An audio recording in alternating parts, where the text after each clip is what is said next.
کو کنویں سے نکال کر مصر کا بادشاہ بنانے والا، سبحان اللہ، جناب یونس کو مچھلی کے پیٹ میں مدتوں زندہ رکھنے والا، جناب موسیٰ کو دور فرعون میں پیدا کر کے اسی ہی سے پرورش جناب سلیمان کو کائنات کے ذرے ذرے پر حکومت بخشنے والا،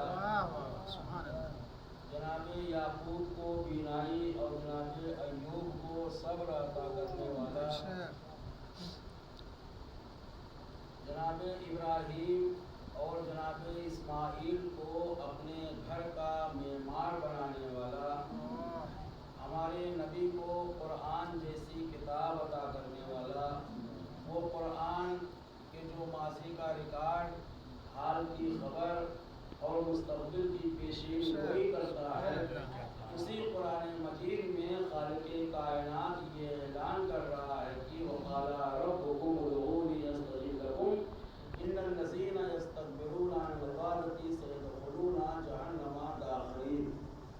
اور بے شک تمہارا پالنے والا، تمہارا پروردگار، تمہارا اللہ تم سے کہہ رہا ہے کہ مجھ سے دعا مانگو تاکہ میں تمہاری دعا کو قبول کروں، اور بے شک وہ لوگ کہ جو میری اطاعت نہیں کرتے ہیں، غرور کرتے ہیں، گھمنڈ کرتے ہیں، ناز کرتے ہیں، فخر کرتے ہیں، ان کا نتیجہ یہ ہے کہ سیدخلون جہنم داخرین، میں عنقریب انہیں جہنم میں ڈال دوں گا۔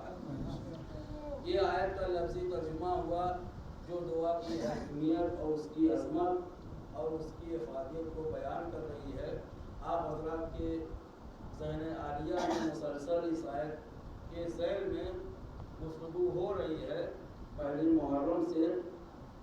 اب آپ آئیے، آپ جو عرض کرنا ہے وہ یہ ہے کہ اللہ نے کہا کہ تمہارا پالنے والا تم سے کہہ رہا ہے کہ مجھ سے دعا مانگو تاکہ میں تمہاری دعا کو قبول کروں۔ تو اللہ کہہ رہا ہے کہ میں تمہارا پالنے والا ہوں، میں تمہارا پروردگار ہوں، لیکن جب تاریخ اٹھائی جاتی ہے تو بہت سے لوگ ایسے نکل کے آتے ہیں کہ جو خدا کے مقابلے میں اپنے کو خدا کہلوانے لگے اور اپنی خدائی کو لوگوں سے منوانے لگے۔ اسی میں جناب فرعون بھی ہیں، جن کے لیے اعلان بھی ہو رہا ہے قرآن مجید میں کہ انا ربکم الاعلی۔ فرعون نے اپنی قوم والوں سے کہا کہ میں تمہارا پروردگار ہوں، میں تمہارا سب سے بڑا پروردگار ہوں، بہترین پروردگار ہوں، اعلیٰ پروردگار ہوں۔ تو آپ ذرا توجہ فرمائیں عزیزان محترم تھوڑی مختصر سی گفتگو میں کہ ادھر اللہ کہہ رہا ہے کہ میں پروردگار ہوں اور ادھر فرعون کہہ رہا ہے کہ میں پروردگار ہوں۔ ایک مرتبہ اللہ نے کہا فرعون آج میں تیری خدائی کو دریا ہی میں ڈبو کر رہا ہوں۔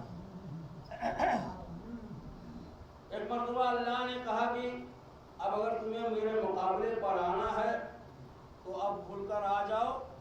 ادھر اللہ نے جناب موسیٰ پر بھی وحی نازل کی کہ تم بھی اپنا جاؤ لشکر لے کر وہاں سے نکلو۔ تو جناب موسیٰ جو ہے اپنا لشکر لے کر نکلے۔ اب جب دریائے نیل کے پاس پہنچے تو موسیٰ کی قوم والوں نے دیکھا کہ نہ تو یہاں کشتی ہے، نہ جہاز ہے، نہ پل بنا ہوا ہے۔ وہ موسیٰ کی قوم گھبرا گئی، کہا اب تو ہم تباہ ہو جائیں گے، برباد ہو جائیں گے، پیچھے فرعون کا لشکر لگا ہوا ہے۔ توجہ عزیزان محترم، اللہ کہہ رہا ہے کہ میں پروردگار ہوں، ادھر فرعون کہہ رہا ہے کہ میں پروردگار ہوں۔ موسیٰ اپنی قوم کو لے کر پہنچے، اللہ نے وحی نازل کیا موسیٰ اپنا عصا دریا میں ڈالو، اب مارو۔ موسیٰ نے عصا مارا، دریا میں راستہ پیدا ہو گیا۔ اب موسیٰ کی قوم والے بہت خوش ہو گئے اور خوش ہو کر اکڑ رہے ہیں۔ ایک مرتبہ ارشاد ہوا کہ دریا میں داخل ہو جاؤ۔ موسیٰ کی قوم ابھی دریا میں داخل ہوئی تھی کہ واپس پلٹ آئی۔ جب واپس پلٹ آئی تو موسیٰ نے پوچھا کہ کیوں واپس آ گئے؟ کہا کہ جو ہے آپ نے ایک ہی راستہ بنایا ہے، ہم 12 قبیلے کے ہیں، 12 راستے بنائیے، ہم 12 راستے سے جائیں گے۔ لوگ کہتے ہیں کہ جناب موسیٰ بہت جلالی تھے، بہت غصے والے تھے، لیکن اب جناب موسیٰ کا ذرا صبر دیکھیے، ایک راستہ بنا تھا، سب پار ہو جاتے ہیں اسی سے، لیکن وہ کیا کہہ رہے ہیں کہ ہم 12 قبیلے سے ہیں، 12 راستے بنائیے، ضد کر رہے ہیں، جب تک بنائیں گے نہیں تب تک ہم دریا کو عبور نہیں کریں گے۔ موسیٰ نے کہا کہ ٹھیک ہے بھائی، آپ لوگ کہہ رہے ہیں تو ہم بنا دے رہے ہیں۔ موسیٰ نے 12 راستے بنائے، اب کہا کہ اچھا دریا پار کرو، جاؤ دریا میں داخل ہو۔ موسیٰ کی قوم پھر گئی دریا میں اور آدھے راستے سے پھر واپس آ گئی۔ اب موسیٰ نے کہا کمال ہے، آپ نے کہا کہ جو 12 راستے بنا دیجئے، میں نے 12 راستے بنا دیے، پھر بھی تم لوگ جو ہے داخل ہونے کے بعد واپس آ گئے، آخر وجہ کیا ہے؟ کہا ہم 12 قبیلے کے ہیں، 12 راستے سے تو جا رہے ہیں، لیکن ہم ایک دوسرے کو دیکھ نہیں پا رہے، راستہ ایسا بنائیے کہ ہم ایک دوسرے کو دیکھتے ہوئے جائیں۔ جناب موسیٰ نے کہا کمال ہے، کہا اچھا ٹھیک ہے وہ بھی ہم کر دیتے ہیں۔ چادریں آگ کو اتنا شفاف بنا دیا جناب موسیٰ نے کہ موسیٰ کی قوم ایک دوسرے کو دیکھتی ہوئی، ہنسی مذاق کرتی ہوئی دریا کو پار کر گئی۔ یہ جو لشکر جا رہا تھا موسیٰ کا، یہ ذہن میں عزیزان محترم کہ اللہ کہہ رہا ہے کہ میں پروردگار ہوں، اور ادھر فرعون کہہ رہا ہے کہ میں پروردگار ہوں۔ موسیٰ اپنی قوم لے کر آئے، اب پیچھے فرعون کا لشکر آ رہا ہے موسیٰ کا پیچھا کرنے کے لیے۔ جب یہ دریا پار کر رہے تھے تو آگے آگے موسیٰ تھے اور پیچھے جو ہے جناب ہارون تھے، بیچ میں جو ہے لشکر تھا موسیٰ کا، اور اس لشکر میں سامری جیسا بدکار شخص تھا۔ دل چاہتا کہ عرض کروں کہ اے دریائے نیل کی موجود، کیوں نہیں اس بدکار کو، اس سامری کو دریا میں غرق کر دے، نہ جانے کتنے لوگوں کو وہ بہکائے گا، گمراہ کرے گا، موقع اچھا ہے، اسی وقت اس کو دریا میں غرق کر دے۔ عجب نہیں کہ دریائے نیل کی موجیں جواب دیں، کیا کریں، ڈبونا تو ہم بھی چاہتے ہیں، لیکن جب ہم آگے دیکھتے ہیں تو عصمت نظر آتی ہے اور پیچھے دیکھتے ہیں تو عصمت نظر آتی ہے۔ دو عصمتوں کی نگرانی میں یہ دریا پار کر رہا ہے، اب میری غیرت کو یہ گوارا نہیں ہے کہ میں اسے دریا میں ڈبو دوں۔ عزیزان محترم، یہ جملہ پڑھنے کے بعد تھوڑا سا دل کو حوصلہ ملا کہ جب دو عصمتوں کی نگرانی میں سامری جیسا بدکار گزر سکتا ہے تو اب ہمیں پورے سرات سے مت ڈراؤ، ہم 14 کی نگرانی میں پورے سرات کو پار کریں گے، ساتھ ہمارے آگے ہوں گے، ساتھ ہمارے پیچھے ہوں گے۔ صلوات بھیجیے محمد نعرہ حیدری، نعرہ سلام، سبحان اللہ، سبحان اللہ۔ تو عزیزان محترم، ادھر اللہ کہہ رہا ہے کہ میں پروردگار ہوں اور ادھر فرعون کہہ رہا ہے کہ میں پروردگار ہوں۔ اچھا موسیٰ تو دریا پار کر گئے، اب ادھر فرعون کا لشکر پہنچا تو اپنے لشکر والوں سے کہتا ہے کہ دیکھو میرا بنایا ہوا راستہ، اور اس سے جو ہے موسیٰ جو ہے دریا پار کر گئے۔ قہقہا لگا رہا ہے، ہنس رہا ہے۔ دریائے نیل کی موجوں نے کہا کہ آؤ ابھی تک بتاتے ہیں کہ کس کا بنایا ہوا۔ اب تاریخ نے لکھا ہے عزیزان محترم کہ جب فرعون اپنے لشکر کے ساتھ قعر دریا میں پہنچا، دریا کے بیچوں بیچ، تو ایک مرتبہ دونوں طرف کی موجوں نے آپس میں گلے ملنا شروع کیا۔ اب جب گلے ملا تو پانی فرعون کے گلے تک پہنچ گیا۔ اب جب گلے پر پہنچا تب چلانے لگا بچاؤ بچاؤ۔ اب وہاں کون ہے کہ جو فرعون کو بچائے؟ ابھی موسیٰ دریا پار کیے ہیں، اب موسیٰ کو آواز دے رہا، موسیٰ بچا لو، موسیٰ بچا لو۔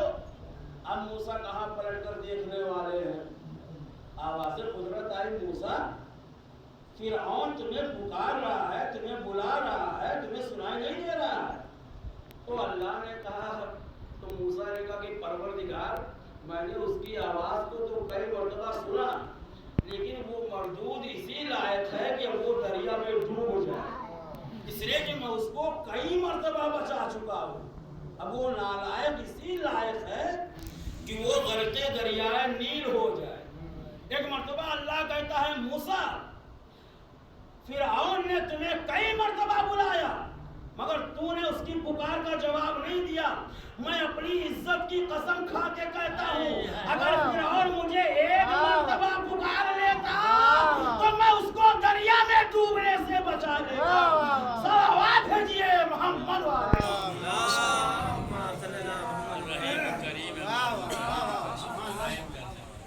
کتنا کریم ہے وہ پروردگار کہ اس کے بعد بھی کہہ رہا ہے کہ اگر مجھ کو ایک مرتبہ پکار لیتا تو میں اس کو دریا میں ڈوبنے سے بچا لیتا۔ بہرحال عزیزان محترم، پانی جو ہے گلے تک پہنچا اس کے، چلا رہا ہے بچا لو بچا لو بچا لو۔ اب اتنے میں فرعون نے کیا دیکھا کہ ایک گھوڑ سوار چلا آ رہا اور اس پر جو ہے دیکھیں مسئلہ مشہور ہے کہ ڈوبتے ہوئے کو تنکے کا سہارا بہت ہوتا ہے۔ فرعون نے سوچا کہ یہ جو گھوڑ سوار آ رہا ہے یہ شاید مجھے بچانے کے لیے آ رہا ہے۔ اس کے اندر تھوڑا سا حوصلہ بڑھا، ہمت بڑھی، اور وہ جوان بھی گھوڑ سوار بھی اپنے گھوڑے کو دوڑاتا ہوا تیز رفتار کے ساتھ وہی پہنچا جہاں پر فرعون ڈوب رہا تھا۔ فرعون کے سامنے کھڑا ہو گیا۔ کھڑے ہونے کے بعد اس نے اپنی جیب سے ایک کاغذ نکالا، یا اس زمانے میں جو چیز بھی رہی ہو جس پر کچھ لکھا جاتا ہو وہ نکالا جیب سے، اور نکالنے کے بعد اس نے اس کو فرعون کے سامنے جو ہے پیش کر دیا اور کہتا کہ اس کو پڑھ لو، اس میں کیا لکھا ہوا ہے۔ دیکھیے عزیزان محترم، خدا کسی بندے کو جہنم میں نہیں ڈالنا چاہتا، لیکن جب بندہ رحمت کے سارے دروازوں کو بند کر لیتا ہے۔ فرعون بھی اپنے زمانے کا مجتہد تھا، اس نے اس پر خود اپنے ہاتھ سے ایک مسئلہ لکھا ہوا تھا، مجھے تحریر جوان نے اس کے سامنے پیش کیا، کہا کہ اسے پڑھو اس پر کیا لکھا ہوا ہے۔ تو وہ فرعون کے ہاتھ سے لکھی ہوئی ایک مسئلہ تھا، اس کا جواب۔ تو کہا پڑھو اس کو۔ اب فرعون اس کو پڑھنے لگا تو اس پر لکھا ہوا تھا مسئلہ نمبر 1 کہ اگر کوئی غلام اپنے آقا کی نافرمانی کرے تو اس کی کیا سزا ہونا چاہیے۔ توجہ دلائی۔ تو فرعون نے اس پر جواب لکھا تھا کہ اگر کوئی غلام اپنے آقا کی نافرمانی کرے تو اس کی سزا یہ ہے کہ اسے غرق دریائے نیل کر دینا چاہیے۔ توجہ فرمایا آپ نے، یہ جو فرعون دریا میں ڈوبا ہے یہ اسی کی تجویز کردہ سزا تھی، ابھی اللہ کی سزا قیامت کے دن باقی ہے۔ صلوات بھیجیے محمد والے محمد۔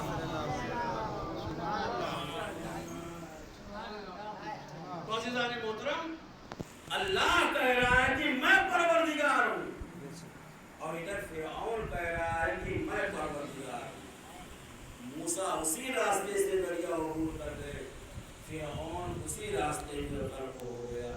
اس کا مطلب یہ ہوا عزیزان محترم کہ راستہ کسی کو نہیں بچاتا ہے، بچانے والا رہبر ہوتا ہے جو اپنی قوم کو بچاتا ہے۔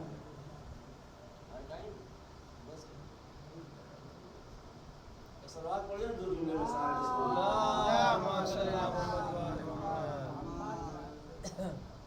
تو عزیزان محترم، اگر آپ کو دعاؤں کی نظیر تلاش کرنی ہے تو کربلا کے میدان میں آئیے اور دیکھیے کہ پوری تاریخ کربلا دعاؤں سے بھری پڑی۔ آج سال محرم ہو گئی، لوگ جناب قاسم کے مسائل پڑھتے ہیں،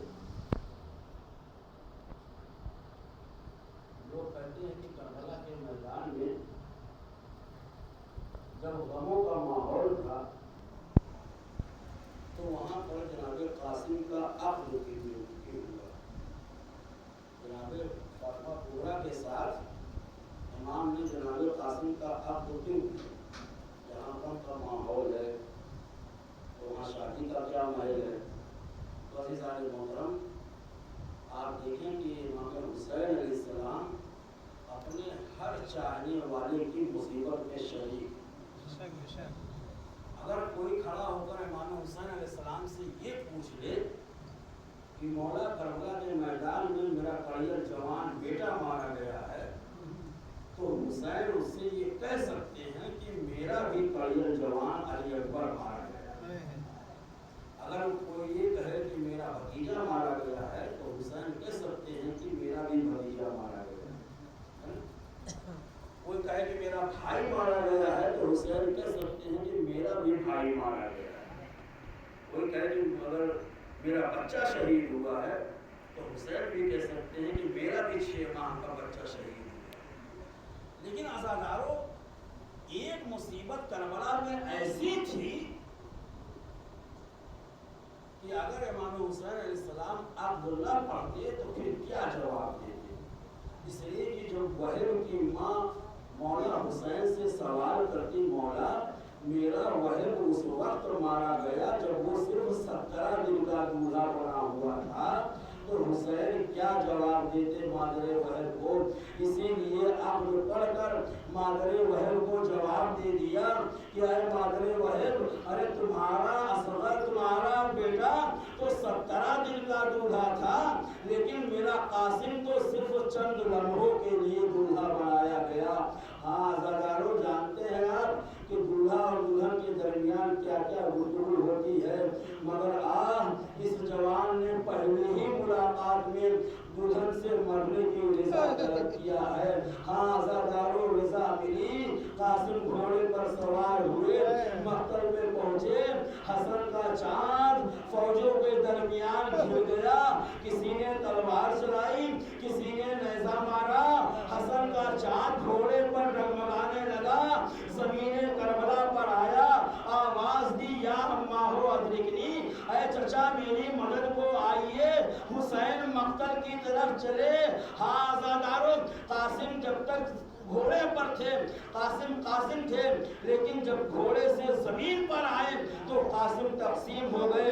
قاسم کربلا کا واحد شہید ہے کہ جو زندگی ہی میں پامال ہوا ہے. ایک مرتبہ حسین جب مقتل میں پہنچے، آواز دیتے جاتے ہیں، بیٹا قاسم کہاں ہو؟ کوئی آواز نہیں آتی ہے. آزادارو، حمید کہتا ہے کہ ایک مرتبہ امام حسین علیہ السلام ایک بلندی پر پہنچے اور کہا کہ قاسم کہاں ہو؟ کوئی آواز کیوں نہیں دے رہے ہو؟